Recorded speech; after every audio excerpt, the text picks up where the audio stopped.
Hello once again, this is your Highland Travelers. Balik na naman po tayo sa kalsada matapos natin ang short time in the mountains. Nandito na naman tayo sa street of Baguio City. Mga sir and ma'am, no, paalala lang po natin, okay? Follow po natin ang ating mga ordinance related to traffic, especially number coding, no plate attach, okay, and smoke belching. Yan po mostly kasi yung mga violation or mga ordinance na most common na nababiolate, especially number coding mga sir and ma'am.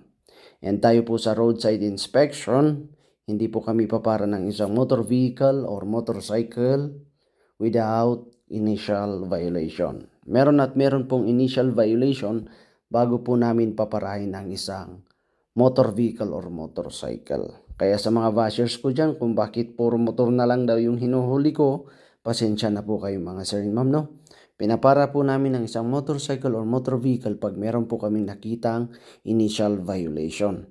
Kaya pasensya na sa mga nahuli namin, 2025 na, magbago na po tayo.